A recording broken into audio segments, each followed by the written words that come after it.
मित्रों नमस्कार।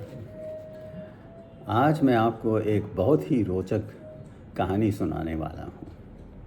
थोड़ी लंबी है लेकिन ध्यान से सुनिए, रोचक है।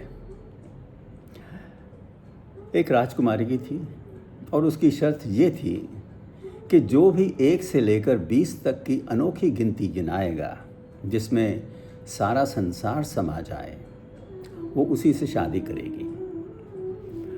बड़े बड़े राजा महाराजा और राजकुमार आए, किंतु कोई भी राजकुमारी की शर्त पूरी न कर सका। हताश हो गए सब लोग। क्या राजकुमारी अविवाहित रहेगी? अचानक हुआ ये कि राजमहल के माली का नौजवान बेटा, जिसे बचपन से ही केवल मंदिर में जाकर शास्त्रीय प्रवचन सुनने का शौक था, सहमा हुआ आगे बढ़ा और गिनती सुनाने की आज्ञा मांगने लगा। विराजमान राजा महाराजाओं में से कोई भी इससे सहमत नहीं था, किंतु वे तो स्वयं हार चुके थे। राजकुमारी ने उस नवयुवक को गिनती पढ़ने की अनुमति दे दी।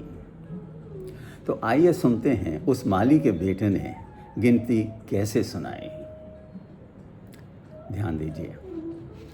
वो बोला, एक भगवान एक है, एक ओंकार। 2 पक्ष होते हैं,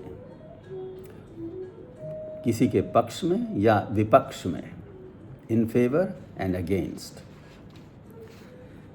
3 लोक हैं, ब्रह्मा विष्णु महेश। 4 युग हैं, सतयुग, जिसे कृता युग भी कहते हैं, त्रेत युग, द्वापर युग और कलयुग। कलयुग जिसमें हम आजकल रह रहे हैं। 5 पांडव थे, युधिष्ठिर, भीम, अर्जुन, नकुल और सहदेव। 6 शास्त्र होते हैं, व्याकरण, शिक्षा, निरुक्ता, छंद, ज्योतिष, कल्प। व्याकरण यानी ग्रामर, शिक्षा यानी प्रोनाउंसिएशन, निरूक्ता यानी डेफिनेशन, छंद meter like a music, poetry, और ज्योतिष ग्रह नक्षत्रों के फल बताने का शास्त्र, और कल्प रीति रिवाज। वाह। 7 होते हैं वार, रविवार, सोमवार, मंगलवार, बुधवार, बृहस्पतिवार, शनिवार। और 8 होते हैं खंड, कॉन्टिनेंट्स। नॉर्थ अमेरिका, मैं इनको अंग्रेज़ी में बोल देता हूँ क्योंकि वो आसानी से समझ में आ जाएंगे। North America, south America, Europe, Asia, Africa, Antarctica, Australia या ओशियानिया एंड ज़ीलैंडिया। सो ये 8 खंड होते हैं। 9 होते हैं ग्रह, सूर्य, चंद्र, मंगल, बुध, बृहस्पति, शुक्र, शनि, राहु और केतु। 10 दिशाएं होती हैं। ये दिशाएं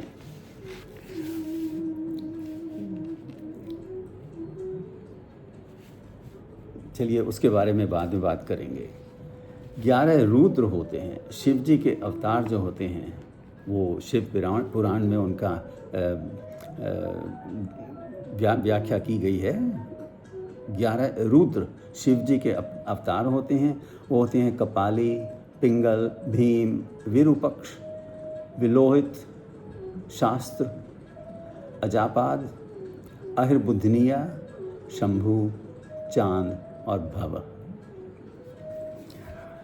12 महीने होते हैं, चैत्र, वैशाख, जेठ, आषाढ़ वगैरह वगैरह, या आप उसे जनवरी, फरवरी, मार्च, अप्रैल भी कह सकते हैं। 13 रत्न होते हैं जो समुद्र मंथन के समय प्रकट हुए थे। और 14 होती हैं विद्याएं, जैसे वेद, आयुर्वेद, ज्योतिष, धनुर्विद्या आदि आदि। 15 तिथियां होती हैं। चंद्रमा के एक माह में 15 तिथियां होती हैं। और 16 होते हैं श्राद्ध। जैसे 15 तिथियाँ और 16वीं पूर्णिमा। 17 वनस्पतियाँ 17 किस्म की होती हैं, फल फूल सब्जियाँ अनाज मेवे आदि आदि। और 18 पुराण हैं, विष्णु पुराण, शिव पुराण, ब्रह्म पुराण आदि आदि। 19वीं तुम, राजकुमारी को संबोधित करते हुए वो कहता है 19वीं तुम और 20वां मैं। जानते हो उसके बाद क्या हुआ? राजकुमारी ने उस युवक से विवाह किया, स्वयंवर संपूर्ण हुआ, कहानी समाप्त हुई। जिनको शौक है इस कहानी को बार बार पढ़िए, वाकई ये ज्ञान से भरपूर है और बहुत रोचक भी है। And stay blessed.